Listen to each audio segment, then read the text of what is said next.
Mister Shafiq उज़ अहमद, तीन चीज़ें मैं कहना चाहूँगा। सबसे अहम बात यह है कि कांग्रेस सर आपके बुजुर्गी और आपकी पोजीशन और आपकी सारी सलाहियतों को ऑनर करते हुए, सैल्यूट करते हुए मैं एक बात यहाँ पे बोलूँगा जो मुझे बोलने की मुझे ज़रूरत नहीं थी, लेकिन अब बोलूँगा।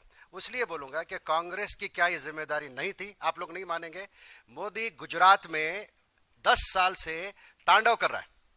उस तांडव को रोकने की ये सेंट्रल गवर्नमेंट की जिम्मेदारी, आपकी हुकूमत, आपके वोटों से बनी हुई हुकूमत जो ये प्रॉमिस करती थी कि हम मुसलमानों के हुकूक को देंगे, हम मुसलमानों के लिए सिक्योरिटी देंगे।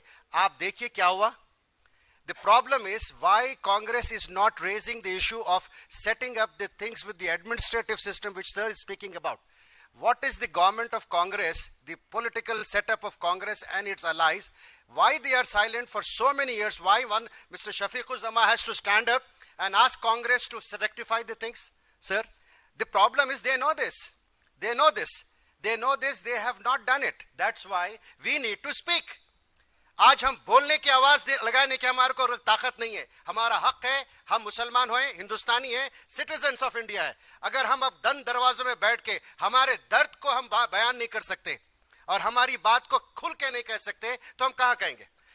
ये पोडियम जो है कोई पॉलिटिकल मीटिंग नहीं है, ये पोडियम कोई पार्लियामेंट नहीं है, ये पोडियम जो है कोई बड़ा मीडिया सेंटर नहीं है जहां पे हमारी बात मिलियंस ऑफ मुसलमानों तक पहुंच रही है। उनके जहन को बदल के हम एक कांग्रेस से हटाकर बीजेपी लाए, ये कतई कोशिश नहीं की जा रही।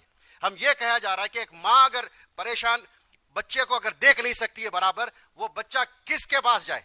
बाजू वाले के माँ के पास जाए? वो अपनी ही माँ के पास आएगा। आप उन लोगों के बारे में भी सोचिए जो ये बात हमारी ना सुन सकते ना समझ सकते। Why the Muslims are, मैं आपसे क्वेश्चन करता हूं सबसे यहाँ अगस्त गैदरिंग से, then if everything was good with Congress, if everything is good with our political system, why the suffering? Why the Dalits are suffering? Why Hindus are suffering? Why this Congress government has said 76% of the Indians, Hindus, Muslims, Dalits, backwards are backwards. They need support.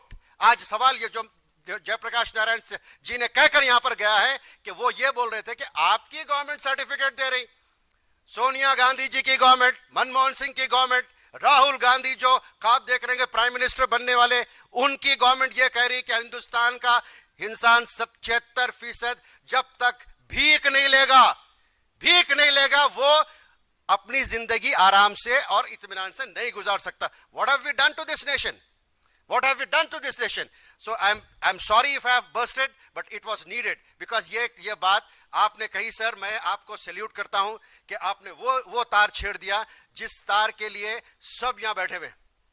वो तार सबका है, सिर्फ आपका नहीं है। और आप इसलिए भी कह रहे हैं सर क्योंकि आप बड़े पोजीशन पर हैं, आप अंदर से डेमोक्रेसी को देखें। मैं आपसे रिक्वेस्ट करता हूं, आपने एक चैलेंज किया कि ये प्लेटफॉर्म सही नहीं है। मैं समझता हूं कि प्लेटफॉर्म सही नहीं है। आप बताइए कौन सा प्लेटफॉर्म सही है जहां पे मुसलमान जाके बात करें? कांग्रेस का है? बीजेपी का है? जफर महमूद साहब यहां बैठे हुए हैं। वी कैनॉट से कि effort has not been made to close door discussion में हमारी दर्द को महसूस करवाया जाए। जफर महमूद साहब ऑन ओपन मीडिया ने देखा, नरेंद्र मोदी को यही प्रेजेंटेशन ले जाकर दिखाया, वही प्रेजेंटेशन नरेंद्र मोदी 75 मिनट्स बैठ के ऐसे देखे, उनकी ब्लिंक भी नहीं हुई। You think we are blind? आप समझते आज दुनिया सिर्फ हिंदुस्तान है? दुनिया है। We are living in a technology era. यहां मैं बात कर रहा हूं तो दुनिया देख रही है। आप ये जो बात कर रहे हैं हम यहाँ पे, world is seeing now, this is on air world wide. This event is world on air, on web, worldwide. लोग ऑस्ट्रेलिया में देख रहे हैं, रोज अमेरिका में देख रहे हैं। It's going live. तो हमको कोई शौक नहीं कि कांग्रेस इंदिरा गांधी के पीछे पड़े रहे। हम कभी महसूस भी नहीं किया कि अनसिक्योर्ड है।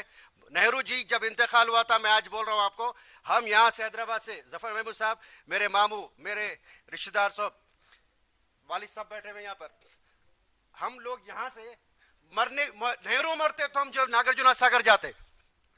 हाँ, जो अफेक्शन मुसलमानों ने दिया था, वो अफेक्शन का आपने क्या किया?